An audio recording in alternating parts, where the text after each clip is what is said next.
बिस्मिल्लाहिर्रहमानिर्रहीम। अस्सलामुअलैकुम वरहमतुल्लाहि वबरकातुहू। प्यारी तौलिबात, उम्मीद है कि आप सब खैरियत से होंगी। बाब चहारम सबक नंबर 4 हमारा चल रहा था, जो कि है कारोबार में दियानत। हमने ये बात जानी कि जो है वो रिज़्क़ हलाल कमाना जो है एक इबादत है, और इसलिए अल्लाह ताला ने कुरान मजीद में और नबी सल्लल्लाहु अलैहि वसल्लम ने अपनी हदीस मुबारक में मुतअद्दिद मकामात पर जो है हमें कारोबार में जो है वो दयानत और ईमानदारी के पहलू को मद्देनज़र रखने का हुक्म फरमाया है। इसी हवाले से हम पढ़ रहे थे कि कारोबार में जो है वो दयानतदारी को मद्देनज़र रखना इंसान के रिस्क में बरकत का बाइस बनता है, और इसी तरह जो है वो धोखाधड़ी से और मिलावट से माल बेचना जो है अल्लाह ताला की नाराज़गी को दावत देता है। और ज़ाहिर इंसान को ये लगता है कि वो धोखे से ज़्यादा माल कमा रहा है, लेकिन ऐसे माल में कोई बरकत नहीं रहती, क्योंकि उसमें अल्लाह रब्बुल इज़्ज़त की रज़ा शामिल नहीं होती। तो निस्फ़ सबक हमने इस हवाले से पढ़ लिया था, बाकी निस्फ़ हम इंशाल्लाह आज पढ़ेंगे। उसका मुताला करते हैं। नफ़ा और नुकसान।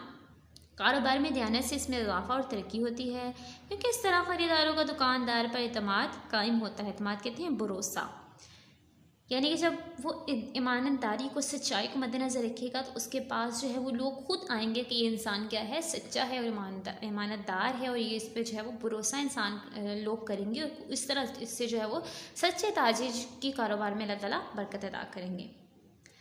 और ये एतमाद ख़त्म हो जाए तो कारोबार ठप हो जाता है। ठप कहते हैं बिल्कुल ख़त्म हो जाना, बर्बाद हो जाना। अगर किसी दुकानदार के बारे में, किसी ताजिर के बारे में ये मशहूर हो जाए कि धोखा देता है, लोगों का माल जो है वो ख़राब माल देता है, कीमत ज़्यादा लेता है, तो फिर ऐसे लोगों के पास कोई भी दोबारा माल ख़रीदने के लिए नहीं जाएगा। उसका कारोबार उसकी जो है वो धोखाधड़ी की वजह से, ख़यानत की वजह से जो है वो ठप हो जाएगा, बिल्कुल ख़त्म हो जाएगा। कारोबार में बददियानती ये ज़ाहिर करती है कि इस ताजिर को अपने मुसलमान भाइयों के साथ कोई हमदर्दी नहीं, यानी वो है तो मुसलमान ताजिर, लेकिन दूसरे मुसलमानों को धोखा दे रहा है, तो बज़ाहिर उसको कोई हमदर्दी नहीं है। वो फ़रेबकारी के ज़रिए उनका नुकसान करके अपना फ़ायदा चाहता है। फ़रेबकारी भी धोखे को कहते हैं। वो धोखा दे रहा है, अपना तो फ़ायदा चाह रहा है, लेकिन दूसरे मुसलमान का नुकसान कर रहा है। जबकि आप सल्लल्लाहु अलैहि वसल्लम ने फरमाया है कि मुसलमान तो मुसलमान का भाई है। जो चीज़ वो अपने लिए पसंद करता है वो दूसरे मुसलमान के लिए भी वही चीज़ पसंद करे। इस तरह से कैसे हो सकता है कि मुसलमान दूसरे मुसलमान को धोखा दे। हत्ता कि मिलावटी और मुज़र, मिलावटी किसी गलत चीज़ को, ख़राब चीज़ को, नुकसानदेह चीज़ को अंदर शामिल कर दे। मुज़रे सेहत, मुज़र भी कहते हैं जो नुकसान पहुंचाती हैं सेहत को। हत्ता कि मिलावटी और मुज़रे सेहत अशिया फराहम करके लोगों की सेहत के साथ खेलने से भी बाज़ नहीं रहता। ऐसे दुश्मन इंसानियत शख्स मुसलमान होने का दावा कैसे कर सकता है?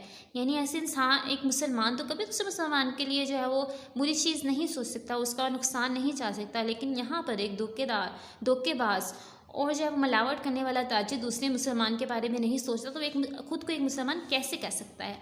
इब्तदाई दौर में दूर दराज इलाकों में इस्लाम की इशात कहते हैं फैलाना। इस्लाम की इशात मुसलमान ताजरों की दयानत ही के ज़रिए हुई थी। यानी मुसलमान ताजिर जब कारोबार करने के लिए जाते थे तो इतनी अमानतदारी और सच्चाई उनमें पाई जाती थी कि दूसरे लोग जो हैं वो इस्लाम से इतने मुतासिर होते थे, वो इस्लाम कबूल करने पर मजबूर हो जाते थे।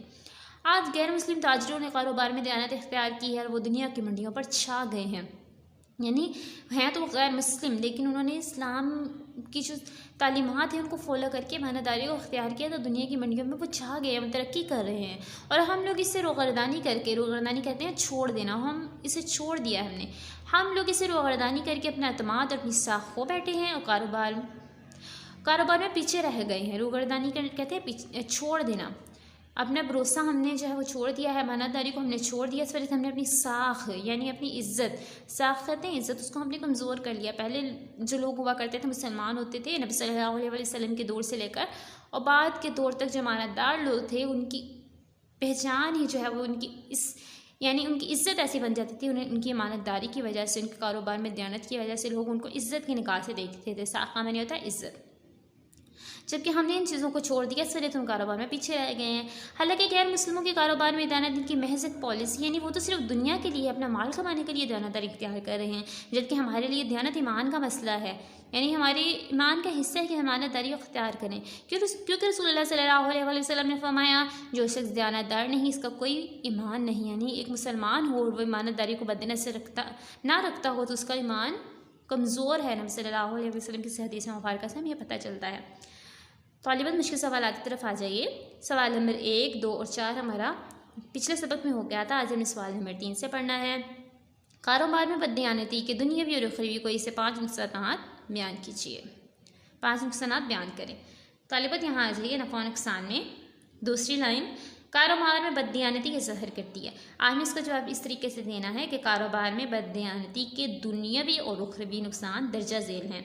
कारोबार में बददियानती के ज़ाहिर करती है कि यहाँ से लेकर आखिर तक जो शख्स दयानतदार नहीं इसका कोई ईमान नहीं। यहाँ तक से जवाब लगा लीजिए। तालिबत इसमें से कोई से 5 आपने नुकसानात जो है वो याद करने हैं। सवाल नंबर 5 की तरफ आ जाइए, जो कि है खाली जगह पुर करें। अलिफ, सूरत डैश का नाम ही नापतोल में कमी बेशी की बिना पर रखा गया है।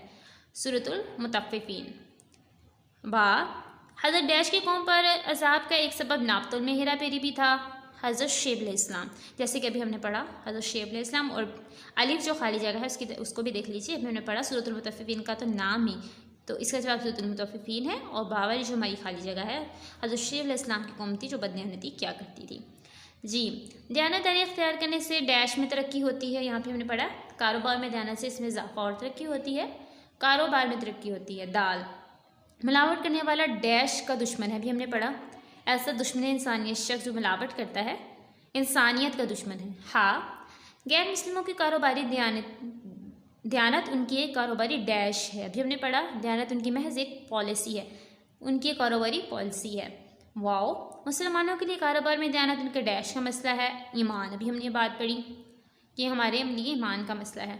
जो शख्स दयानतदार नहीं इसका कोई डैश नहीं, ईमान। अभी हमने ये बात पढ़ी नबी सल्लल्लाहु अलैहि वसल्लम की हदीस मुबारका में, जो शख्स दयानतदार नहीं इसका कोई ईमान नहीं। तो तालिबत सवाल नंबर 4 और सवाल नंबर 5 हमारा आज इस वक्त में शामिल हैं। उम्मीद है कि आपको अच्छी तरह समझ आ गई होगी और आपने इसको अच्छे तरीके से ज़हन नशीन भी कर लेना है। अल्लाह हाफिज़।